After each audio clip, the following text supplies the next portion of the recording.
Good evening, everyone. I'm Miss Andrea, one of the youth librarians at the Hussey-Mayfield Memorial Public Library. Welcome back to our evening read aloud of Anna Sewell's book, Black Beauty. We're ready for chapter 37 this evening, called The Golden Rule. Now, the Golden Rule is something that, if you believe you need to treat other people kindly and treat them the way that you would want them to treat you.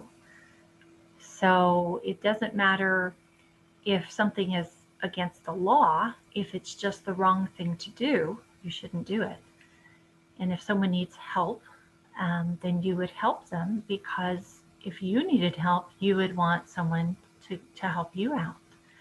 But it is something that Jerry, the cabman, who is Jack's or Black Beauty's master, feels very strongly about. So let's get started with chapter 37, The Golden Rule. 2 or 3 weeks after this, as we came into the yard rather late in the evening, Polly came running across the road with the lantern. She always brought it to him if it was not very wet. "It has all come right, Jerry. Mrs. Briggs sent her servant this afternoon to ask you to take her out tomorrow at 11 o'clock. I said yes, I thought so, but we suppose she employed someone else now. Well, says he, the real fact is, Master was put out because Mr. Barker refused to come on Sundays, and he has been trying other cabs, but there is something wrong with them all. Some drive too fast and some too slow, and the mistress says there's not one of them so nice and clean as yours, and nothing will suit her but Mr. Barker's cab again." Polly was almost out of breath, and Jerry broke out into a merry laugh. "All will come right some day or night. You were right, my dear. You generally are. Run in and get the supper, and I'll have Jack's harness off and make him snug and happy in no time." After this, Mrs. Briggs wanted Jerry's cab quite as often as before, never, however, on a Sunday. But there came a day when we had Sunday work, and this was how it happened. We had all come home on the Saturday night very tired and very glad to think that the next day would be all rest, but so it was not to be. On Sunday morning, Jerry was cleaning me in the yard when Polly stepped up to him, looking very full of something. "What is it?" said Jerry. "Well, my dear," she said, "poor Dinah Brown has just had a letter brought to her to say her mother is dangerously ill, and that she must go directly if she wishes to see her alive. The place is no more than 10 miles away from here, out in the country, and she says if she takes the train she should still have 4 miles to walk, and so weak as she is, and the baby only 4 weeks old, of course that would be impossible, and she wants to know if you would take her in your cab, and she promises to pay you faithfully as soon as she can get the money." "Tut, tut, we'll see about that. It was not the money I was thinking about, but of losing our Sunday. The horses are tired, and I am tired too. That's where it pinches." "It pinches all round for that matter," said Polly, "for it's only half Sunday without you. But you know we should do it to other people as we should like that they do to us. And I know very well that what I should like if my mother was dying. And Jerry dear, I am sure it won't break the Sabbath, for if pulling a poor beast or donkey out of a pit would not spoil it, I am quite sure taking poor Dinah would not do it."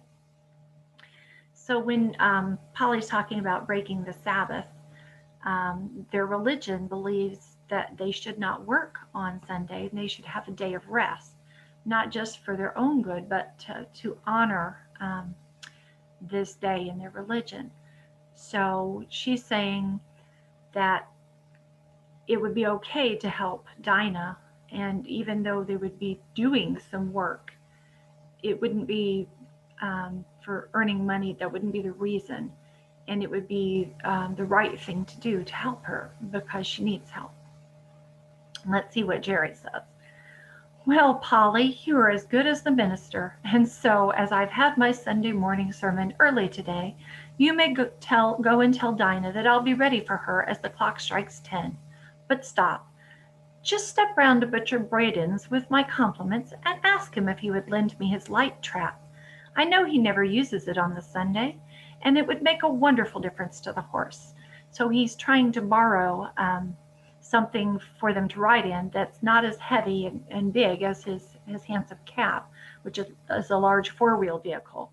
And this trap would be a lighter two-wheeled, not really a carriage, but a much lighter thing for them to ride in. Away she went and soon returned, saying that he could have the trap and welcome. So he's trying to take care of his horse by making the work easier on him. He's trying to do the best that he can for everyone. All right, said he. Now put me up a bit of bread and cheese, and I'll be back in the afternoon as soon as I can.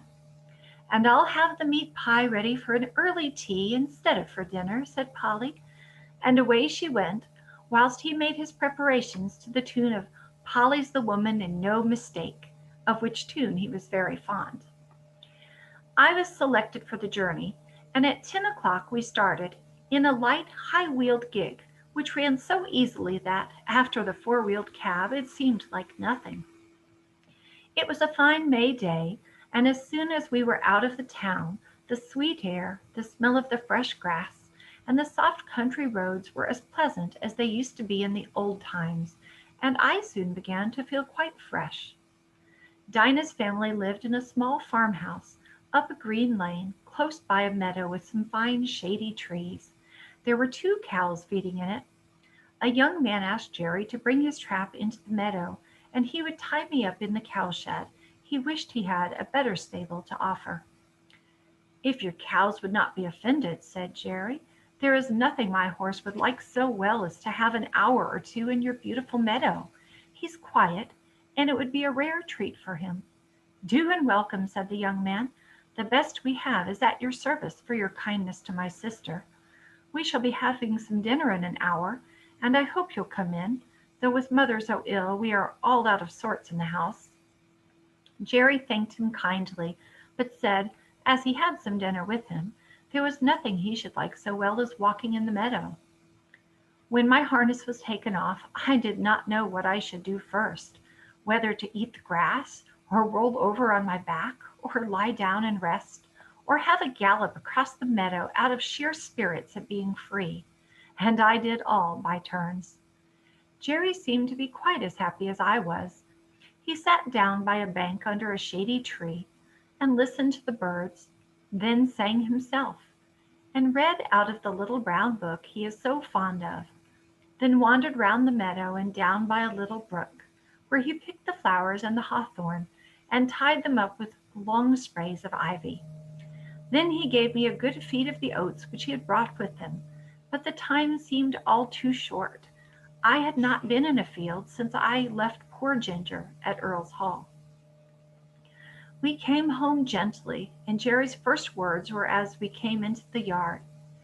Well, Polly, I have not lost my Sunday after all, for the birds were singing hymns in every bush, and I joined in the service, and as for Jack, he was like a young colt.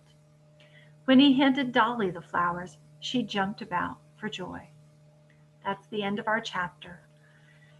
And Jerry enjoyed helping Dinah out, but he also didn't lose out himself.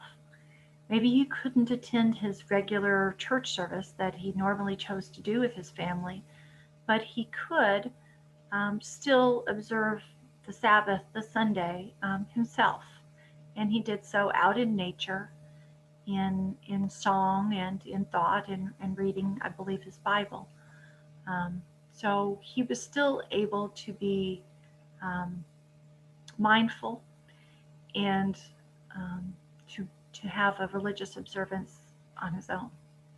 So it worked out to everyone's benefit, and no one was harmed by it. In fact, it was a good thing that he could help someone out who needed it. I hope you'll return tomorrow evening for chapter 38. Good night.